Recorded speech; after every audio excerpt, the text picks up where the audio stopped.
tout le monde. Aujourd'hui, nous allons présenter un sujet très important concernant les réseaux sociaux. Certains réseaux sociaux sur Internet regroupent des amis de la vie réelle. D'autres aident à se créer un cercle d'amis, à trouver des partenaires commerciaux, un emploi ou autre. Il s'agit de services de réseautage social comme MySpace, Facebook, Twitter, Instagram, Snapchat. De plus en plus de réseaux sociaux privatifs se créent sur le net et sont en quelque sorte des clubs privés destinés aux seniors, aux célibataires, mais également aux familles, et à de nombreux publics souvent sélectionnés par centre d'intérêt personnel, partant du principe de l'homophilie. Réseaux sociaux, généralistes ou spécialistes. Réseaux sociaux mobiles ou géolocalisés, réseaux sociaux professionnels ou anonymes.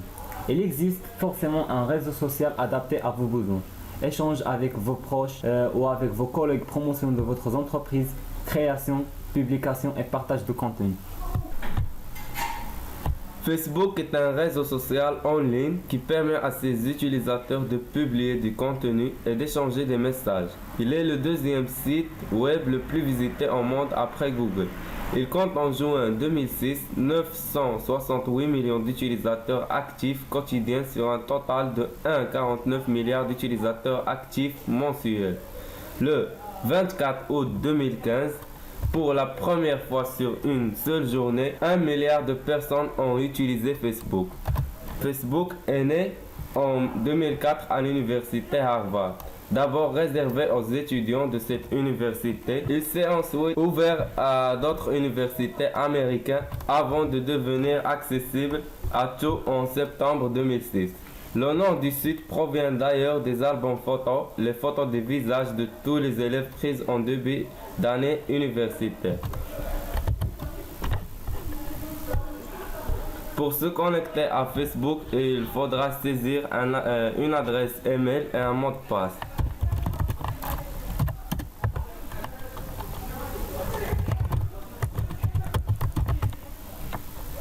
Comme application de réseau social, Facebook permet à ses utilisateurs d'entrer des informations personnelles et d'interagir avec d'autres utilisateurs. Les informations susceptibles d'être mises à la disposition du réseau concernant l'état civil, les études et les centres d'intérêt. Ces informations permettent de retrouver des utilisateurs qui partagent les mêmes intérêts. Ces derniers peuvent former des groupes et y inviter d'autres personnes. Les interactions entre membres incluent le partage de correspondances et de documents multimédia.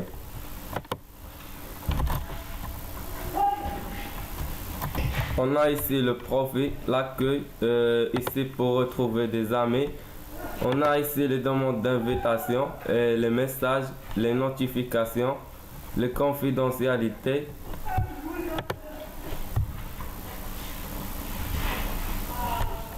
Ici, on a l'accueil et les dernières actualités qui correspondent à nos centres d'intérêt.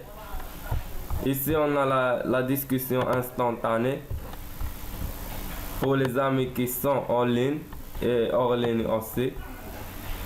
Ici, on peut soit aimer, soit commenter ou partager une information ou une photo ou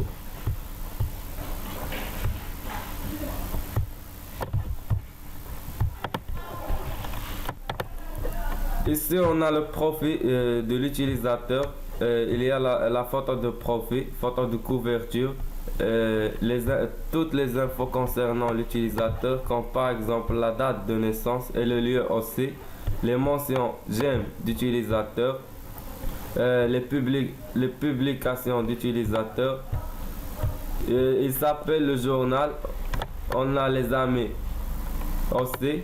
Et les à propos, ça veut dire les centres d'intérêt et plus d'informations, les emplois et scolarités, les lieux d'habitation, toutes les informations nécessaires. Ici, on a les photos et les albums de l'utilisateur.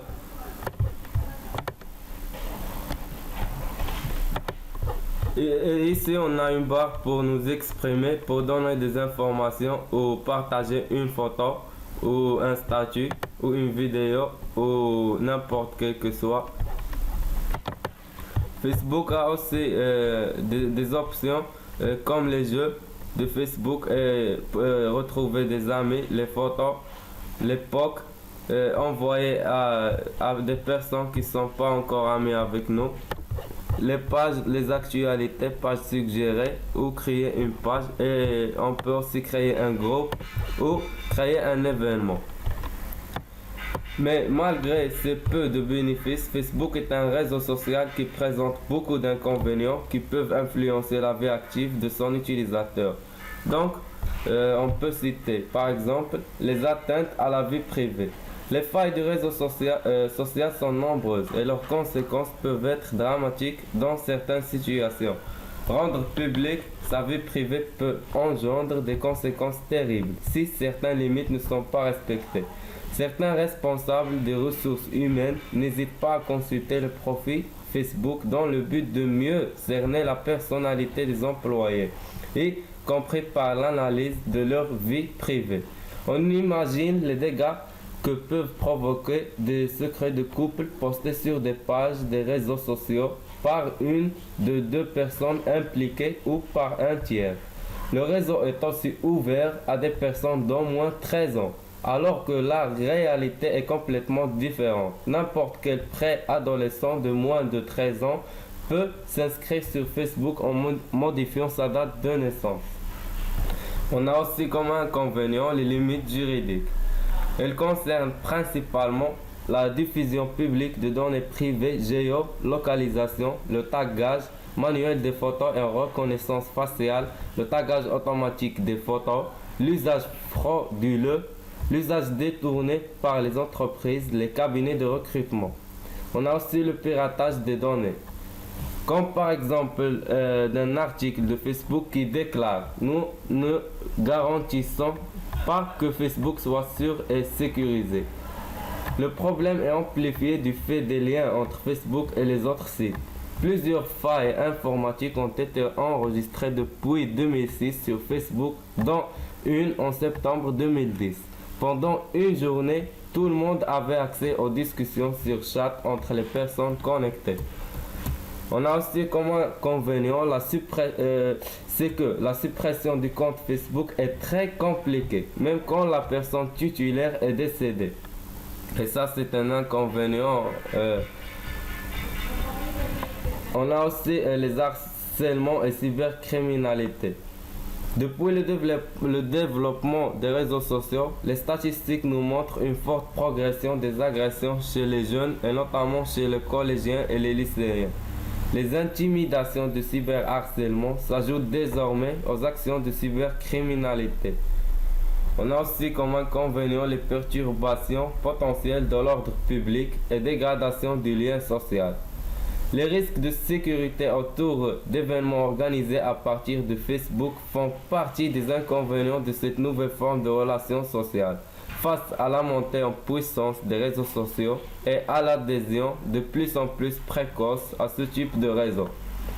D'où la naissance de parades de la part des parents qui surveillent leurs enfants en créant un compte avec les possibles déviances de voyeurisme que cela peut générer. Comme inconvénient, on a aussi les atteintes aux valeurs de l'État et de la société, aux valeurs démocratiques et de tolérance. On a aussi les réactions de la société contre les dérivés de Facebook. Cela veut dire que les associations de lutte contre les failles de réseaux sociaux posent clairement la question: sommes-nous prêts à rendre publique notre vie sans intervenir, sans freiner certains abus qui se développent fortement grâce à l'apparition des réseaux sociaux? C'est normalement le cas de plusieurs associations créées notamment aux États-Unis à la mémoire des adolescents morts suite à des cyberharcèlements. Le licenciement d'employés suite à l'apparition de photos compromettantes sur Facebook, le postage de photos sans demander l'accord à la personne concernée sont autant de freins à la transparence individuelle numérique totale.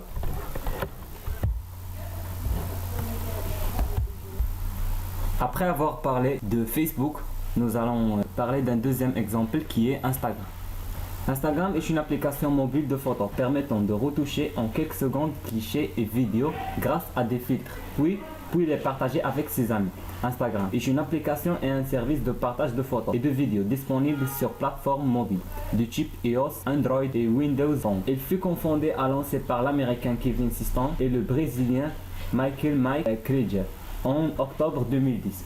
Racheté par Facebook en 2012 pour $1 milliard, Instagram revendique 4 millions d'utilisateurs à travers le monde.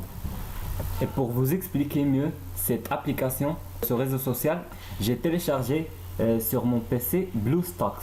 Ce logiciel permet de télécharger toutes les applications qui se trouvent dans l'Android ou l'iOS ou Windows Phone. Voici le logiciel. On va cliquer sur Instagram, qui est une application mobile. Ses photographies et ses vidéos avec son réseau d'amis. D'aimer, liker et de laisser des commentaires sur les clichés déposés par les autres utilisateurs.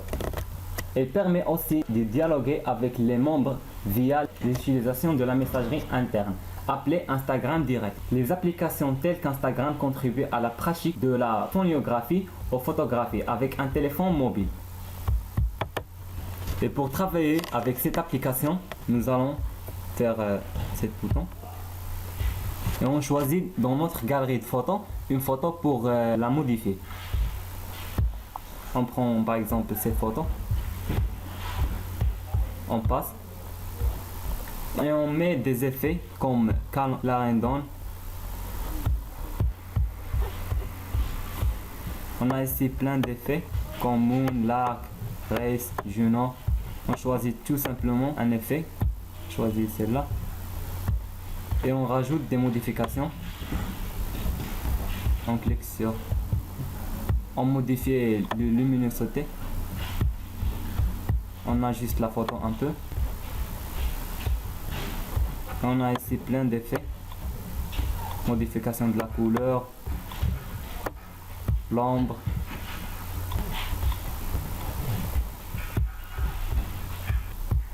La netteté. Après avoir modifié la photo, on passe pour la partager avec les amis. On partage un contenu ici. On dit par exemple bonjour. On peut identifier des personnes. On peut aussi ajouter le lieu de la prise de la photo. On peut aussi publier vers Facebook, vers Twitter, vers beaucoup d'autres réseaux sociaux. Après, pour la partager, on clique dessus. Instagram a aussi ajouté une option qui nous permet de parler avec les amis, avec nos contacts. On clique dessus, ici. Envoyer un message. On choisit l'ami et on parle avec lui dans une diffusion comme Facebook, comme WhatsApp, etc. Et pour trouver des amis dans cette application, on clique ici, recherche. Et Instagram nous montre tous les amis qui utilisent Instagram dans le monde. Et ici, on a toutes les notifications. Si quelqu'un nous abonne ou nous a liké une photo. Maintenant, on va parler sur les avantages et les inconvénients de l'Instagram. Pour les avantages, il est simple et rapide à utiliser. Les photos et les vidéos peuvent être géolocalisées, vraiment utiles lorsque vous possédez un point de vente. Il est possible d'intégrer les photos et vidéos sur d'autres réseaux sociaux comme Facebook, etc. Les abonnés peuvent aussi commenter et partager vos créations. Les hashtags permettent de maximiser la découverte de votre marque, entreprise et son univers. Maintenant, on passe aux inconvénients. Vous ne pouvez pas poster de liens directs sur vos photos. La pub va bientôt faire son apparition sur la plateforme sociale. L'abus d'hashtag va peut-être vous fondre dans la main.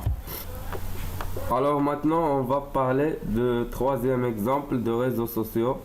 C'est le Pinterest. Alors Pinterest est un site web américain mélangeant les conseils de réseautage social et de partage de photographies. Il est lancé en 2010 par Paul Sciarra, Evan Sharp et Ben Silberman. Alors ce site-là permet à ses utilisateurs de partager leurs centres d'intérêt, passion, à travers des albums de photographies glanés sur l'internet. Le nom du site est un mot valise des mots anglais, Pin et Interest, signifiant respectivement épingler et intérêt. Pinterest est valorisé à 5 milliards de dollars américains. Alors le 16 mars 2015, à la suite d'une levée de fonds de 367 millions de dollars, le site atteint une valorisation record de 11 milliards de dollars, soit le double de sa valorisation précédente. Le site n'est actuellement pas coté en bourse. Pour le fonctionnement, Pinterest propose à ses utilisateurs d'épingler des images qui ont pu attirer leur attention dans différentes rubriques. Par exemple, on peut ici chercher une image ou un article concernant nos souhaits. Par exemple, on va taper le mot informatique. En rentrant dans cet onglet d'utilisateur, on va trouver les mentions j'aime qu'on a fait, les abonnés, les abonnements et les épingles et les tableaux. Alors derrière moi, on a fait un tableau d'informatique. On va sélectionner tableau et on va le trouver ici. Voilà. Qui est épinglé. En début de mars 2013, Pinterest annonce le lancement d'outils analytiques pour les pages certifiées afin de permettre une meilleure analyse de ses performances. Comment commencer sur Pinterest? C'est très simple. Premièrement, on crée un compte et on réserve notre nom d'utilisateur comme marque mot-clé. Deuxièmement, tapez votre marque thématique dans le moteur et regardez le contenu. Ajoutez votre contenu à partir de votre site web et organisez-le en board avec vos mots-clés. Suivez les personnes liées à votre thématique. Lisez éventuellement votre compte à Twitter et Facebook. À vous de voir si cela nécessite une republication automatique. Dernièrement, ajoutez régulièrement votre contenu et surtout du contenu externe, images, photos, code promo. Pinterest est conçu de façon à pouvoir facilement faire un tour d'horizon de ce qui se passe dans votre réseau. C'est ce qui fait la différence avec notamment Facebook, qui peut devenir très vite illisible. Ou plutôt, plus votre réseau est grand, plus vos amis deviennent invisibles. Poussez vos cesses vers le fond de votre timeline. En effet, sur Pinterest, des vrais liens peuvent se créer, y compris avec des inconnus, sur la base de leur goût culinaire, pour la mode, la déco. Je peux me connecter avec quelqu'un qui partage la même passion que moi pour des objets de luxe, par exemple, que ni l'un ni l'autre ne pouvons nous offrir. Maintenant, nous allons parler d'un autre exemple de réseau social. C'est Ask.fm. Ask.fm a été fondé le 16 juin 2011 en Lettonie, dans le but de concurrencer FromSpring. Le site a depuis dépassé son concurrent en termes de trafic international généré. Ask est un site sur lequel vous pouvez poser une question personnelle à des inconnus et obtenir des réponses parfois pas tendres. Et pour accéder à ce dernier, on entre ici l'URL du site. C'est ask.fm. On clique Entrée. On fait connexion. On peut se connecter soit par Facebook, soit par Twitter, etc. Après avoir entré dans le site, on voit nos amis et les questions posées et leurs réponses. Ce réseau social dans lequel l'utilisateur peut recevoir des questions de la part d'autres utilisateurs, identifiés ou anonymes. On a ici les questions que j'y reçois, que j'ai pas à répondre. Ici le profil, les questions que j'ai déjà reçues et par des anonymes toujours. Ici j'ai le nombre de réponses, le nombre de j'aime sur mes réponses, les cadeaux et les followers, les abonnés. Ici je peux poser une question à moi-même et je la demande. Dans cette application on peut chercher des amis par clic ici. Des amis qui ont nos amis déjà sur Facebook ou Twitter. On recherche des personnes que je vais lui poser des questions, suivre des gens, recherche par ici, soit par prénom, soit par nom, soit par adresse email, soit lieu. Et c'est l'accueil. L'accueil contient les questions déjà posées et déjà répondues. On sort du site par ici. À nos jours, ce site est rarement utilisé et n'est plus utilisable depuis les années de 2012 ou 2013. Les critiques de ce réseau social, au milieu de l'année 2013, le site a fait l'objet de plusieurs articles dans les journaux internationaux par rapport au cyberharcèlement lié à des suicides. La médiatisation autour du site faisait écho à de nombreux cas de messages haineux anonymes et au suicide qui serait la conséquence de cette forme de harcèlement.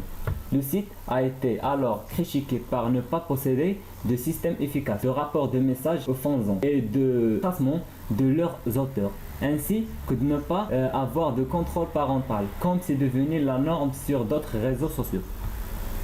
En Belgique, en septembre 2014, les médias belges rapportent un cas de suicide à proximité de Namur en raison d'un supposé harcèlement sur le site de Ask.fm. Louis, 16 ans, avait échoué à l'école et n'aurait pas supporté le harcèlement dont il était victime sur Ask.fm. Aussi, en Angleterre, le 6 août 2013, les médias rapportèrent le suicide de Hannah Smith, une fille de 14 ans. Son père accusa le site d'être responsable du suicide de sa fille en raison des messages d'intimidation prétendus reçus. Il appela alors à des contrôles plus stricts pour les réseaux sociaux comme Ask.fm en s'appuyant sur les messages reçus par sa fille et en affirmant que la possibilité d'envoyer des messages de façon anonyme a été une erreur. Maintenant, on passe à un dernier exemple qui est WhatsApp. WhatsApp qui est plus connu au Maroc ces derniers mois. Le nom WhatsApp est une déformation de WhatsApp. Ça veut dire quoi de neuf en France? WhatsApp Messenger est une application mobile et multiplateforme pour smartphone qui intègre un système de messagerie instantanée via Internet. Il est utilisé par 6 millions de personnes, soit le troisième après les applications de messagerie instantanée chinoises, WeChat. 6 millions d'utilisateurs. WhatsApp est une application rachetée par Facebook permettant d'échanger gratuitement des messages SMS, photos et vidéos depuis votre smartphone et de participer à des conversations de groupe entre amis. Et pour accéder à cette application sur l'ordinateur, sur le PC portable, on entre toujours le logiciel de BlueStar qui permet de télécharger des applications Android. On clique ici. Le principe de cette application, c'est qu'il permet d'envoyer gratuitement via Internet un message texte ou message vocal à un ou plusieurs contacts. Ceci nécessite que non seulement l'émetteur du message, mais aussi tous les destinataires du message, soit d'utilisateurs de l'application. La principale utilisation de WhatsApp est l'envoi de messages gratuits depuis ou vers l'étranger. En effet, si le téléphone mobile est connecté gratuitement à l'Internet, on a ici les contacts qu'on a, les appels qu'on reçoit et ici les décisions. On peut rechercher des amis par ici ou entrer le numéro de notre ami pour ouvrir une conversation avec lui. Tu peux aussi modifier ton compte par des modifications comme modifier le statut, occupé par exemple, modifier la photo de profil, clique sur profil, on ajoute une photo sur notre téléphone, etc. Maintenant, on va parler sur les avantages de ce réseau social. Premièrement, tu n'as pas besoin de créer un nom d'utilisateur et mot de passe Messenger car WhatsApp fonctionne avec votre numéro de téléphone. Vous aurez aussi la possibilité de partager votre position avec vos contacts. Tu peux aussi créer un groupe sur ce réseau.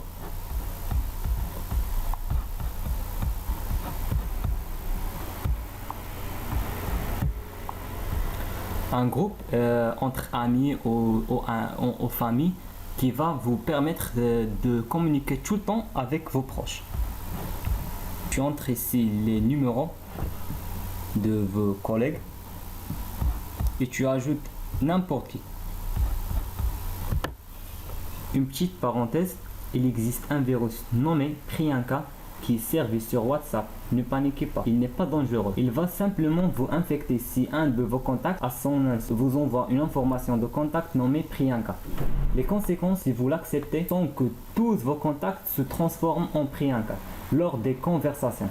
Pas facile de reconnaître qui est qui du coup. Pour s'en débarrasser, rien de plus simple, il vous suffit d'aller dans Paramètres, Applications, Télécharger, cliquer sur l'icône de WhatsApp et une fois sur la page de l'application, effacer les données. Parmi les 5 raisons de popularité de WhatsApp, c'est gratuit, c'est convivial, troisièmement, la possibilité de créer des groupes de décision. Cinquièmement, d'envoyer des pièces jointes. L'avantage de WhatsApp est qu'elle s'adapte à tous les types de smartphones et qu'il est relativement neutre. C'est-à-dire qu'il n'est pas censuré dans des pays comme l'Arabie Saoudite, au contraire d'autres applications comme Viber, etc.